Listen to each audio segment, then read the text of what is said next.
భార్యాభర్తల మధ్యలో గొడవలొచ్చినా, మనస్పర్ధలొచ్చినా వాటిని పరిష్కరించడానికి థర్డ్ పార్టీని ఇన్వాల్వ్ చేయాలా? చేయకూడదా? అంటే third party like family and friends కావచ్చు, పేరెంట్స్ కావచ్చు, వాళ్ళ ద్వారా ఈ గొడవలు పరిష్కారం అవుతాయా?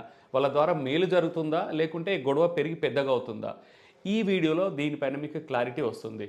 అయితే ఇప్పుడున్న modern technology digitally distracted most stressful modern మ్యారేజెస్లో థర్డ్ పార్టీ ఇన్వాల్వ్మెంట్ భార్యాభర్తల మధ్యలో ఉన్న గొడవలని మనస్పర్ధలని తగ్గించే బదులు పెంచి పోషిస్తున్నాయి. చెప్పాలంటే ఇంకా అవి పెరిగి పెద్దగా అయి డివోర్స్ ఫైలింగ్ వరకు కూడా వెళ్తున్నాయి. అదేంటి అనుకుంటున్నారా? 5 రీజన్స్ ఉన్నాయండి దానికి. మొట్టమొదటిది, థర్డ్ పార్టీ ఇన్వాల్వ్మెంట్ చేసినప్పుడు ఒక పర్సనల్ బయాస్తో వస్తారు. అది తల్లిదండ్రులే కావచ్చు, వాళ్ళ పిల్లల మీద ఉన్న కొంచెం సాఫ్ట్ కార్నర్ కావచ్చు, ఫ్యామిలీ అండ్ ఫ్రెండ్స్ కూడా ఎవరినో ఒకరిని రిప్రజెంట్ చేస్తారు. న్యూట్రల్గా ఉండడం చాలా కష్టం. సో ఆ పర్సనల్ బయాస్ ద్వారా భార్యలు భర్తలకి ఇద్దరి మధ్యలో ట్రస్ట్ బిల్డ్ కాదు, ఏదో ఒక డెఫిసిట్ కనపడుతుంది. రెండో కారణం వచ్చేసి ఈ థర్డ్ పార్టీకి ఉన్న వాల్యూస్ అండ్ బిలీఫ్స్ని బలవంతంగా వాళ్ళపైన రుద్దుతారు. ఇక్కడ ఏంటంటే ఎవరి బిలీఫ్స్ ఎవరి వాల్యూస్ వాళ్ళకి, ఇద్దరు వాల్యూస్ని అర్థం చేసుకోవాలి. అబ్బాయికి ఉన్న వాల్యూస్ అండ్ అమ్మాయికి ఉన్న వాల్యూస్ కాకుండా థర్డ్ పార్టీ వాళ్ళకు ఉన్న వాల్యూ బిలీఫ్స్ని కూడా వీళ్ళ మధ్యలో పెట్టేసరికి ఒక కన్ఫ్యూజ్ స్టేజ్కి వెళ్ళిపోయి ఇంకా అది పెద్దగా అవుతుంది. మూడో కారణం ఏంటంటే భార్యాభర్తలు ఇద్దరి మధ్యలో ప్రైవసీ లోపిస్తుంది. అంటే వాళ్ళకున్న అంటే ప్రైవేట్ లైఫ్ అంతా కూడా ఓపెన్ అప్ అయిపోయేసరికి ఈ రోజు కాకుండా ఏదో ఒక రోజు అది వాళ్ళకి ఇన్సెక్యూరిటీ భావాన్ని కలిగిస్తుంది. ఆ ప్రైవసీ లోపిస్తుంది వాళ్ళకి.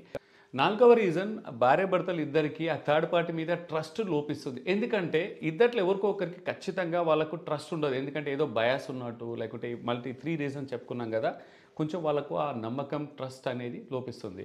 ఐదవది మోస్ట్ ఇంపార్టెంట్, థర్డ్ పార్టీస్గా ఉన్న వాళ్ళకున్న లిమిటెడ్ ఎక్స్పీరియన్స్ ఇప్పుడున్న మోడర్న్ ఛాలెంజెస్ అన్నిటికీ సొల్యూషన్స్ ఇవ్వలేవు.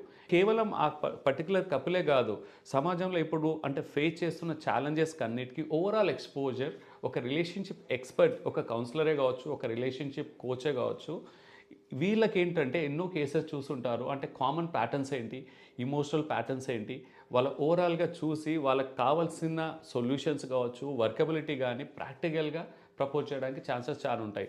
సో ఇక్కడ ఈ 5 రీజన్స్ తోటి చెప్పాలంటే చాలా వరకు ఈ మధ్యలో మీడియేషన్ ఫెయిల్ అవుతుంది. మీడియేషన్ మంచిది కాదనట్లేదు, చిన్న చిన్న గొడవలు మనస్పర్ధలు ఉంటే చేయొచ్చు. బట్ ఎనీ టైమ్ సెన్సిటివ్ ఉన్న గొడవలకు మాత్రం మీడియేషన్ అస్సలు పనికిరాదు. వీలైనంత వరకు మీరు ఎక్స్పర్ట్ని అప్రోచ్ అవ్వండి. మీరేమంటారు? మీ ఒపీనియన్ని కమెంట్స్లో షేర్ చేయండి. Stay blessed and stay connected.